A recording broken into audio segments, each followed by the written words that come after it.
In this week's video lecture, we're going to talk about ethics and aging in America. Now, the author of this chapter does a really good job of bringing up a lot of important and interesting things.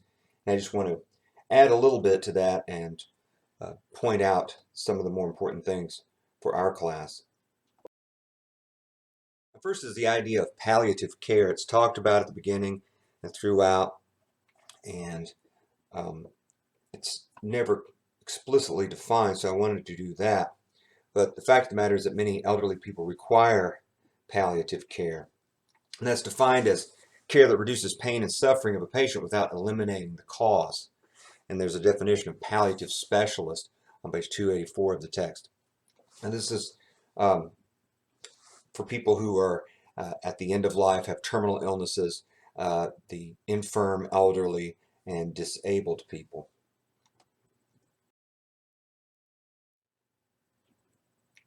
Now, this is from some research I did, and this is more recent data than the text was provided, but according to a study that was conducted in 2017, population age 65 and over numbered 49.2 million in 2016. That was the last year we have good data for, representing about 15% of the population of the country. That's from the U.S. Department of Health and Human Services. And as our text points out, according to one study, it's projected that by the year 2030, 71 million or 20% of the United States population will be 65 or older. So you think that 1 out of 5 people will be 65 or older. Now, not all of those people are going to need palliative care. A lot of them are going to be perfectly healthy. But as they get older and people get past 65, 75, 85, then you see how the numbers will grow. And these numbers are projected to continue to grow as lifespans uh, increase due to advances in medical care. Now, of course, palliative care is not free typically. It costs money. People have to be paid to do it. And so there are various issues with access to such care that people may need. So there's just simply the costs of it. And for some people, this can be catastrophic. Uh, People are already in a situation where maybe their only income is coming from Social Security, and they do not have the money to pay for the care for either for a loved one or even for themselves. And so the question is, well, where does this money come from? It can bankrupt people um, and put them in a pretty dire situation. Now, a lot of times this role of caregiving for people, the palliative care, is taken over by the family, and more times than not, it's a woman in the family who takes this role.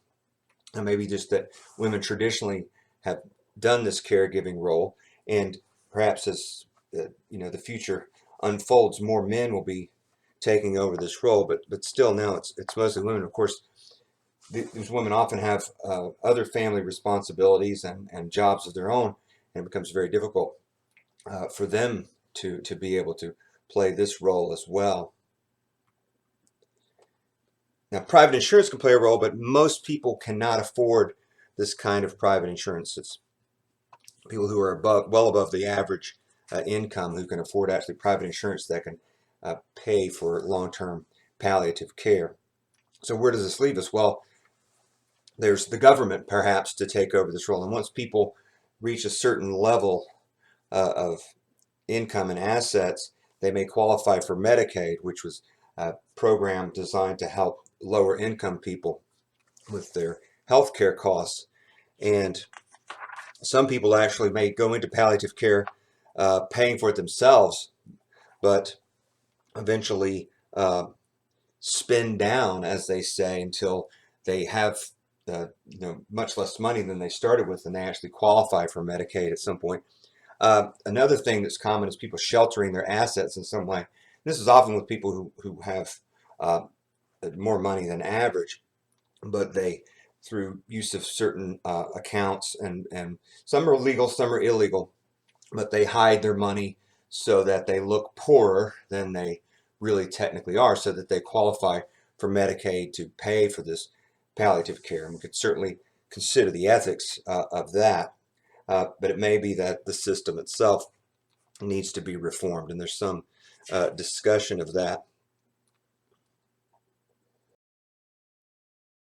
Now, the authors of this article, being practitioners in this field, have some interesting insights into the ethics here, and we've touched on a lot of the ethical issues.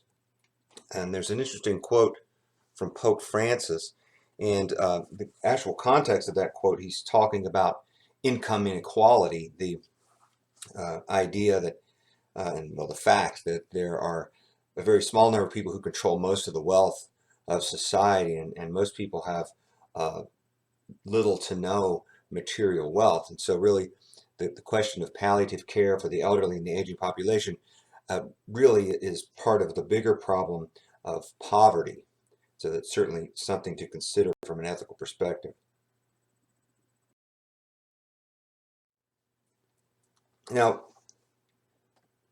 finally, she also mentions our ethical principles again that we covered in chapter 2, so I refer to that.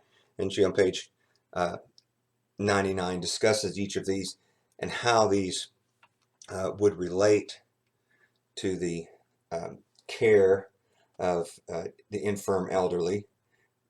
Non-maleficence or do no harm principle, beneficence, benefit only, autonomy, respecting people's ability to make their own decisions, and justice, the idea of treating everyone fairly.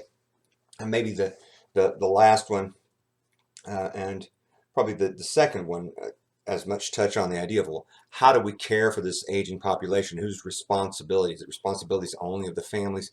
Does the government, which, you know, in our country as a democracy, the government is supposed to represent the will of the people, and so we may ask ourselves that, and we will during our discussion this week.